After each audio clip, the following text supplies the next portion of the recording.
میرے پیارے آقا صلی اللہ تعالی علیہ وآلہ وسلم کی بارگاہ میں ایک صحابی آتے ہیں اور آ کر کے عرض کرتے ہیں، یا رسول اللہ صلی اللہ تعالی علیہ وآلہ وسلم، مجھے جہاد کا شوق ہے۔ یا رسول اللہ صلی اللہ تعالی علیہ وآلہ وسلم، میں جہاد کے لیے نکلنا چاہتا ہوں۔ یا رسول اللہ صلی اللہ تعالی علیہ وآلہ وسلم، میں جہاد پر جانا چاہتا ہوں۔ تو اللہ کے حبیب غیب دانوی علیہ الصلوۃ والتسلیم فرماتے ہیں، کیا تیری ماں حیات ہے؟ کیا تیری ماں زندہ ہے؟ تو عرض کرتے ہیں، ہاں یا رسول اللہ صلی اللہ تعالی علیہ وآلہ وسلم، میری ماں زندہ ہے۔ تو آقا فرماتے ہیں کہ تیرے لیے جہاد سے بڑھ کر ثواب یہ ہے کہ تو اپنی ماں کی خدمت کر، تاکہ تو اپنی ماں کی خدمت کر۔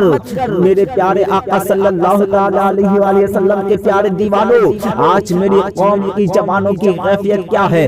جیسے ہی جوانی کی دہلیز پر قدم رکھتے ہیں، ان کو یوں لگتا ہے کہ اب ہمیں اپنی ماں کی ضرورت کیا ہے، ہم ماں کی ضرورت سے بے نیاز ہو چکے ہیں۔ نادان، تو چند لوم چلانے والا مزدور ہے، تو اپنے آپ کو ماں سے بے نیاز سمجھتا ہے۔ تو چند سازلوں کا مالک ہے، تو کارخانے دار ہے، تو زمیندار ہے، تو دولت مند ہے، تو امیر ہے یا غریب ہے، تو اپنے آپ کو ماں سے بے نیاز سمجھتا ہے۔ میں تجھے بتاؤں اللہ اکبر کہ انسان مقام نبوت کو پہنچ جائے، وہ مقام اتنا بلند ہے کہ اب اس سے بلند کوئی مقام نہیں ہے۔ مقام نبوت وہ ہے کہ اس سے بلند کوئی مقام مخلوق کے اندر ہو نہیں سکتا۔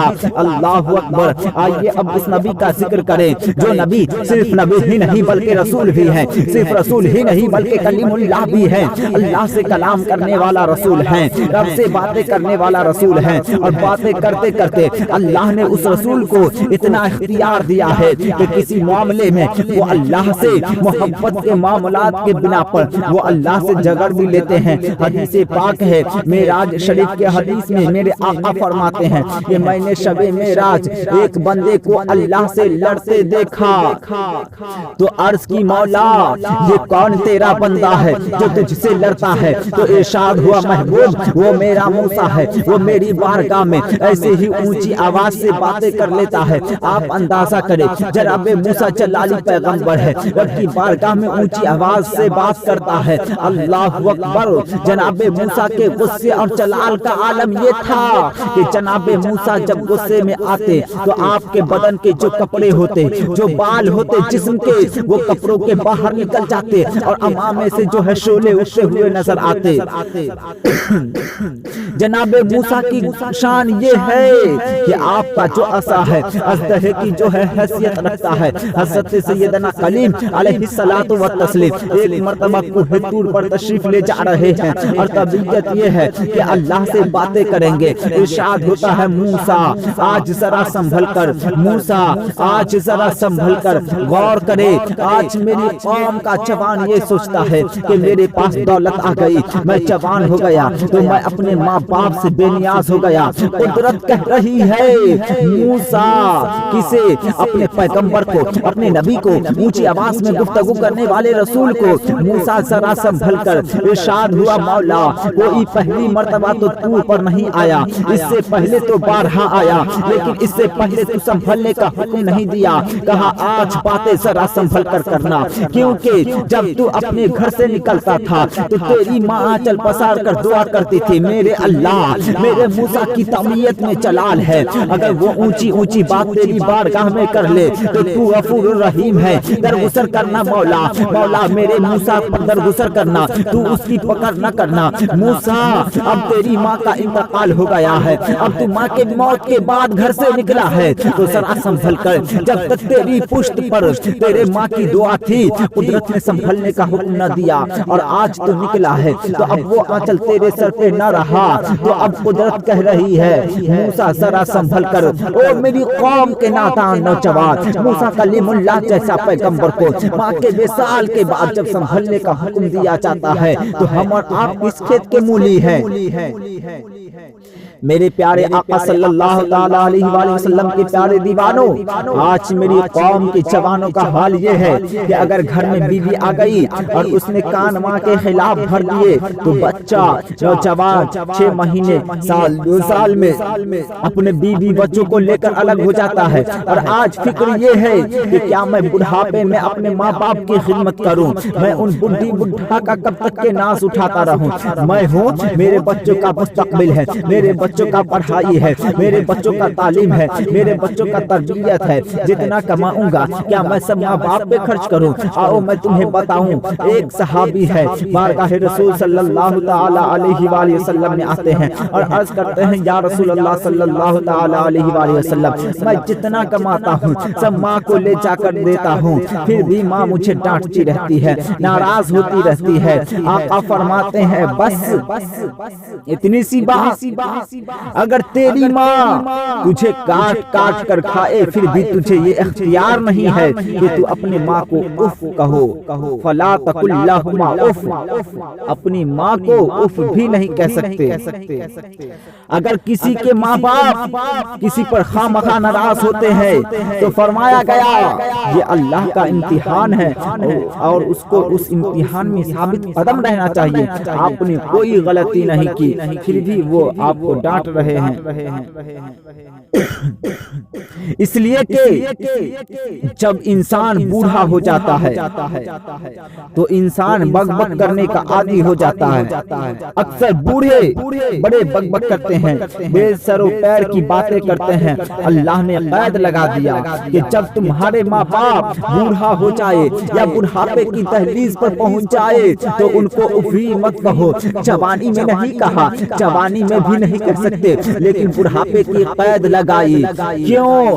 کیونکہ ماں باپ جب جوان ہوتے ہیں تو بچے ہوتے ہیں، اولاد بچے ہوتے ہیں، کچھ کہنے کی ہمت نہیں کرتے، اور جب ماں باپ بوڑھے ہو جاتے ہیں تو بچے جوان ہو جاتے ہیں اور پھر ان کی عقل میں بھی جو ہے فطور واقع ہو جاتا ہے، تو وہ ایک بات کو 4 بار کہنے کے عادی ہوتے ہیں، بے بات کی بات بھی کرتے ہیں، بے سر و پیر کی باتیں بھی کرتے ہیں، اٹھ پٹانگ باتیں بھی کرتے ہیں۔ تو اللہ نے کہہ دیا اگر یہ اس طرح کی باتیں کریں تو تم اف بھی نہیں کہہ سکتے۔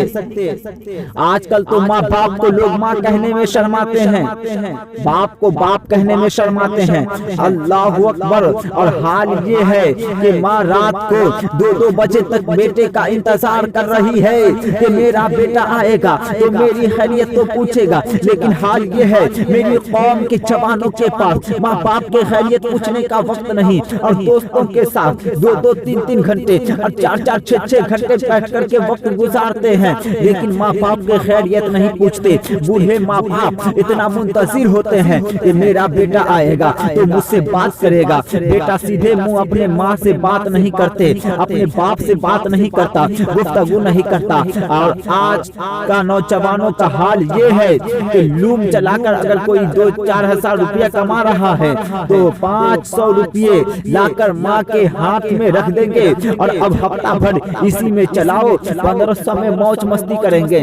میں تم سے پوچھنا چاہتا ہوں نادان، تو آج اپنی ماں سے پیسے چھپاتا ہے، لیکن ذرا سوچ تو صحیح، کل ماں نے تجھ سے کچھ نہ چھپایا، ہر چیز تیرے سامنے آیا کیا۔ آج حال یہ ہے کہ تو چھوٹے چھوٹے بچوں کے لیے مٹھائی لاتا ہے تو تو چھپا کر ماں باپ سے لاتا ہے کہ میرے ماں باپ نہ دیکھ لے۔ حال یہ ہے اگر بیوی کو عام دنوں میں ڈریس پہنانا ہے تو پیسے سسرال بھیجے جاتے ہیں اور وہاں سے جو ہے سسرال کا نام کر کے ڈریس منگایا جاتا ہے۔ کیوں؟ ماں کو پتا نہ چلے، باپ کو پتا نہ چلے، تو کس سے چھپا رہا ہے؟ جس نے تجھ سے کچھ نہ چھپایا۔ ارے کیا نہیں چھپایا، بلکہ جب تو نہیں ہوتا تھا اور گھر میں کوئی پھل آ جاتے تھے تو ماں چھپا کر تیرے لیے رکھتی تھی، جس نے ساری زندگی تیرے لیے چھپا کر رکھا۔ آج تو اپنی اس سے دولت چھپاتا ہے، آج تو اس سے اپنا مال چھپاتا ہے، آج تو اس سے اپنے پیسے چھپاتا ہے۔ سن لے، اللہ کے پیارے حبیب صلی اللہ تعالی علیہ وآلہ وسلم ارشاد فرماتے ہیں کہ بندہ اگر ماں باپ کو اپنے کندھے پر بیٹھا کر کے 7 مرتبہ حج کرا دے تو بھی وہ اپنی ماں کا اتنا بھی حق ادا نہیں کر سکتا جو پیدائش کے وقت میں اس کی ماں کے جو جھٹکے لگے تھے اس میں سے وہ ایک جھٹکے کا بھی حق ادا نہیں کر سکتا، ایک جھٹکے کا۔ آج ماں باپ ہے تو لوگوں کو اہمیت نہیں ہے، ماں باپ ہے تو اہمیت نہیں ہے۔ یہ کون لوگ ہیں جس کا چہرہ محبت سے دیکھو تو مقبول حج کا ثواب ملتا ہے؟ کچھ چہرے وہ ہیں جو آپ کو ہر وقت ہر محفل میں نظر آئے گا، آپ اسے دوست کا چہرہ کہہ سکتے ہیں، آپ اسے بھائی کا چہرہ کہہ سکتے ہیں، آپ اسے بیوی کا چہرہ کہہ سکتے ہیں۔ اب بڑی معذرت کے ساتھ کوئی برا نہ مانے تو ایک بیوی مر جائے دوسری بیوی کرو وہ بھی سگی بیوی ہوتی ہے، دوسری مر جائے تیسری کرو وہ بھی سگی بیوی ہوتی ہے۔ بیوی کبھی سوتیلی نہیں ہوتی، ایک بھائی مر جائے دوسرا بھائی ہوتا ہے، ایک دوست مر جائے دوسرا دوست بنایا جا سکتا ہے، لیکن وہ چہرہ جسے ماں اور باپ کا چہرہ کہتے ہیں، یہ چہرہ کبھی کائنات میں دوسرا نہیں ہو سکتا، خدا دوسرا نہیں ہو سکتا اور دوسرے ماں باپ نہیں ہو سکتے۔ کہنے کو تو 50 کو آپ ماں باپ کہہ لے، اللہ کی ذات مثال اور تمثیل سے پاک ہے، صرف سمجھنے سمجھانے کے لیے۔ دوسرا خدا نہیں ہو سکتا اور دوسرے ماں باپ نہیں ہو سکتے۔ انسان جس سے پیدا ہوتا ہے وہی باپ ہوتے ہیں، اور انسان جس کے پیٹ سے پیدا ہوتا ہے، جس کے شکم سے باہر آتا ہے وہی ماں ہوتی ہے۔ انسان زندگی میں 50 لوگوں کو ماں کہہ لے لیکن کوئی ماں نہیں ہو سکتی، اس لیے کہ اللہ نے ماں کے سینے میں جو دل دیا ہے وہ دل خدا نے کسی کو نہیں دیا ہے۔ یہ چہرے آج تمہارے درمیان ہے اور آج تم لڑکیوں میں گرفتار ہو، دوستوں میں گرفتار ہو، لیکن سن لو ماں باپ کی محبت اتنی خالص ہوتی ہے، اتنی خالص ہوتی ہے کہ جب تمہارا کوئی دل دکھائے گا اس وقت تمہیں اپنی ماں کا پیار یاد آئے گا، لیکن اس وقت یہ چہرے تمہیں دیکھنا نصیب نہ ہوگا۔ بڑے خوش نصیب ہیں وہ لوگ جن کے ماں باپ زمین کے اوپر حیات ہیں۔ اللہ میرے اور آپ سب کے ماں باپ کو عمر خضر عطا فرمائے۔ السلام علیکم۔